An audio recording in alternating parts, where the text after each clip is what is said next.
It really has been a pretty amazing year to be an Apple fan.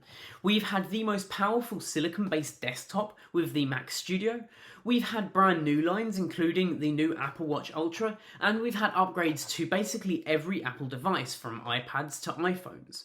So in today's video I wanted to celebrate everything Apple has done in the last 12 months by taking every product and ranking it from S tier all the way down to D tier. S being the creme de la creme of the year and D being those devices that Apple really missed on. Of course, this is just my opinion, so if you think I've done this completely wrong and you think I've been too lenient on a particular product, let me know in the comment section down below and let's start a discussion. Anyway guys, without further ado, let's jump right into my Apple product tier list for 2022. Let's go. Okay, so here we are, and let's start off with one of the most important products of the year, and that was the Mac Studio. This thing is going straight into S tier for me. This is just an incredible device. Not only is it the most powerful silicon device we've ever seen, in terms of price to performance with its PC counterparts, nothing has quite touched the performance that you can get out of a Mac Studio. Of course, if you wanted to spend a significant amount more money, you could get a much faster and a much better PC. However, I genuinely believe that this is going to be everybody's go-to Mac device now. They are going to announce a Mac Pro very soon, we suspect in the next 12 months. But if I'm honest, most people will choose to have one of these studios. It's nice and small, it's compact, it's about the size of 2 or 3 Mac Minis on top of each other. And is just an incredible device overall. Be that whether you get the M1 Ultra or the M1 Max chip, that Ultra being basically 2 Max chips welded together. The performance is insane. Whether you are doing any kind of audio production, whether you're doing video production, or really any kind of content creation, this is going to be the best device for you, and it's got to be S tier for me. Let's quickly talk about the studio display that went alongside this, because I think this is a little bit more of a miss for me. I'm going to put it in B tier for now, and let me tell you why. So this thing is $1,600. It is a lot of money. It is one of the most color correct displays on the market. However, Dell do a very similarly spec'd one for about $600 less. And you're really paying for a lot of the Apple shine and additional features. For example, this has a bionic chip in it that is basically having an iPhone in a massive display. All of that is going to be powering center stage and the new camera that is built in, as well as some awesome speakers. Now, if you're going to have a Mac Studio, then this display might make sense for you. But I think for most people, you're not going to need the real advantages that this kind of display gives you unless you are in a fully creative professional workflow. And if you're going to be doing that, then surely you've already got a monitor that's going to be similar.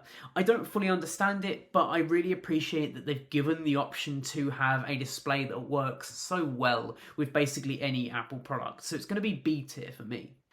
Let's talk about the Apple TV really quickly, because this is a really funny product to me. I don't understand it because it really hasn't been selling particularly well over the last few years.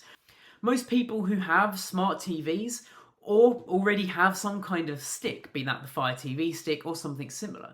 So Apple TV is a really hard sell for a lot of people. The main advantage is the Apple Arcade for them. And that's all changed this year, particularly with the higher priced newer model, because this higher priced newer model has one feature which I think makes it an almost instant buy for a lot of people, and that is Matter support. Why does Matter matter? Well, it's a brand new smart home technology which basically uses any Matter device as an access point for all of your smart home technologies. Let's say, for example, I have the Apple TV on the opposite side of my house to my router.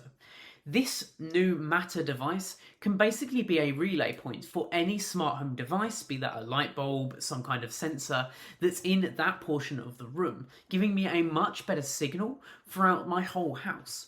This is one of the first products on the market to actually be Matter enabled and be able to be used as a Matter hub. So for that reason, I'm going to stick it in A tier, because I think a lot of people are going to want to be buying this thing just for that Matter support.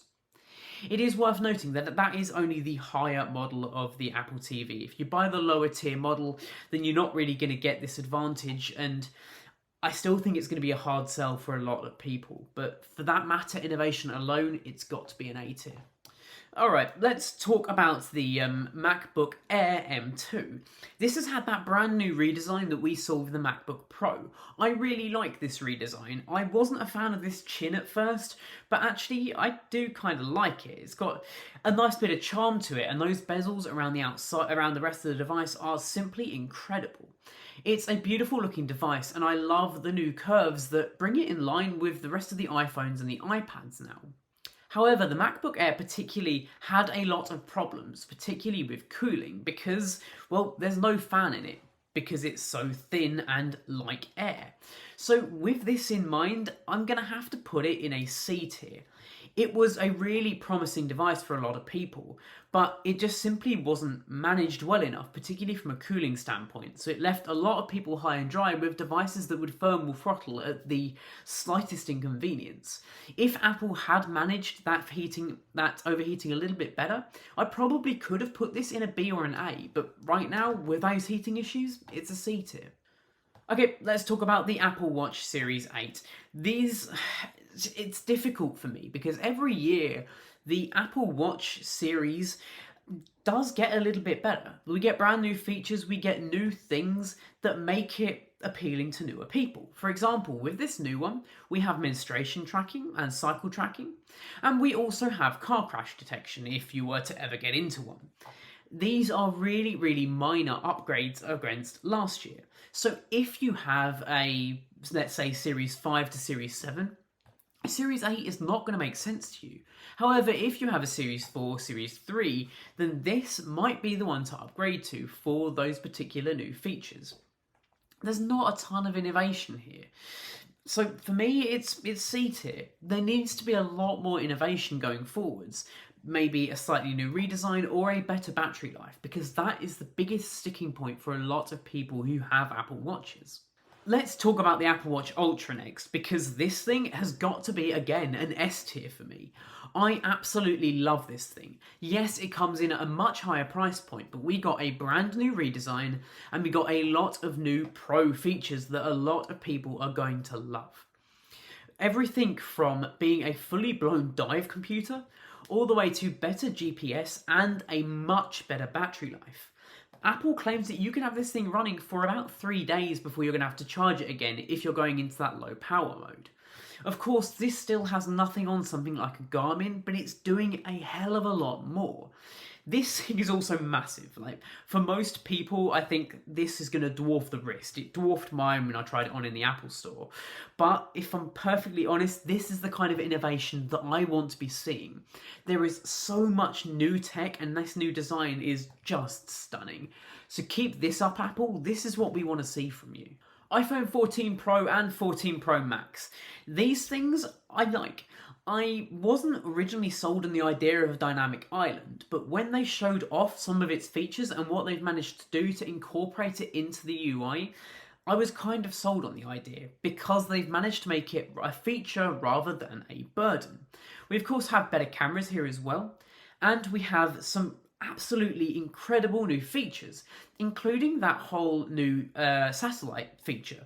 Basically, if you're in the middle of nowhere and can't reach emergency services, be that 999, 911, you can use satellites that are in space to allow you to send messages backwards and forwards to help you be found and get the aid that you need much quicker. So for me, this is going to be A tier. We've had brand new innovations in terms of design. It would have been an S tier if they'd have moved to USB-C. We of course know that that is coming next year, but I really wish we'd have seen it this year. Let's stick with the iPhone and talk the iPhone SE. This thing is just rubbish. I'm going to save everyone some time and put it in D tier. It's slow, the screen is awful, it's still got Touch ID, the battery life is just abysmal. I don't understand why Apple keep pushing this product. It's not a product that anyone is asking for, and it's probably going to be their lost leader for the year. I don't get it. It's a D tier from me. Let's stick with the iPhones and finish off with the iPhone 14 and 14 Plus. Again, I guess there's some innovation here. We've got some really cool new features. We've got the better cameras. We have the slightly larger screen with the Plus. But if I'm perfectly honest, I'm actually going to put it lower than the Pro models because we didn't get that new redesign. It's still USB-C, and for me, the Plus model just doesn't make sense. If you're going to be going for that bigger screen, then surely you're going to want those better Pro features, and you're just going to skip the Plus model.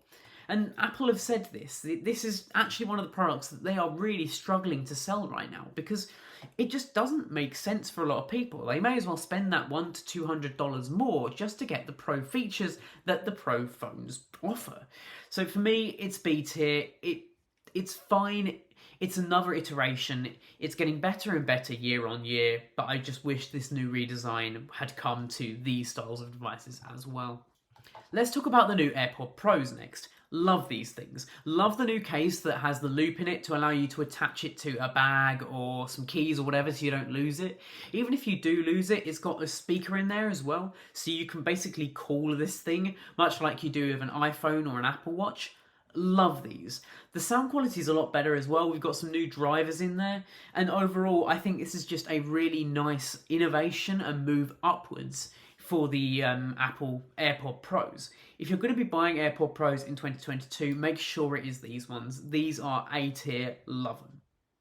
Let's move on to the iPads next. Now, iPad Pros, we've got the M2 ones that came out this year.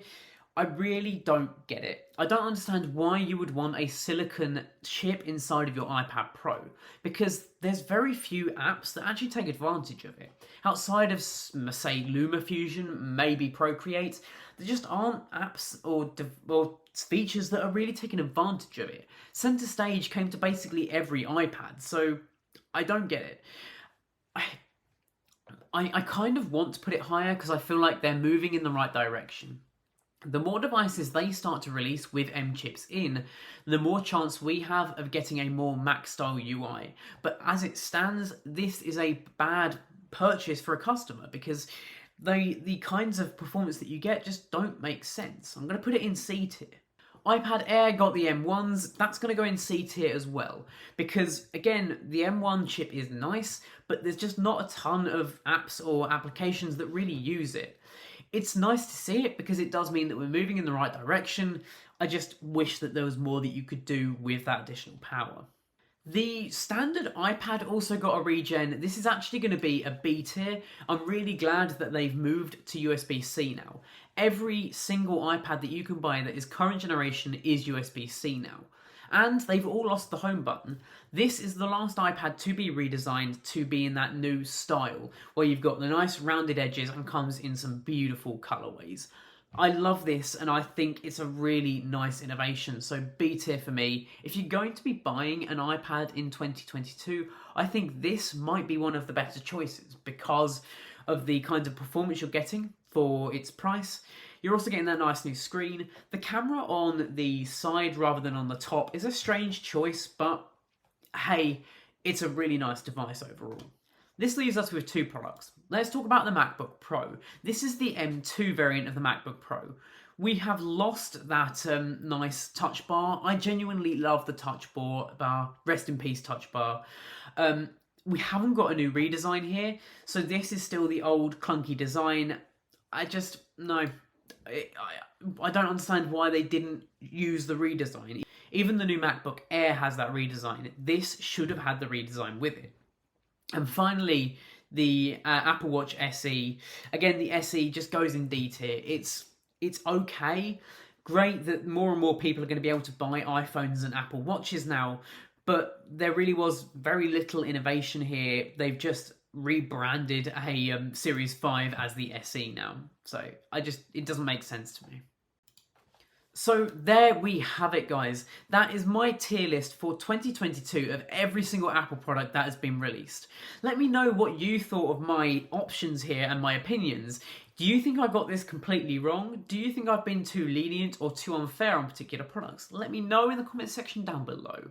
And of course, if you aren't subscribed already, get subscribed, like, share, comment, all of that good stuff, and I will catch you in the next one. Adios.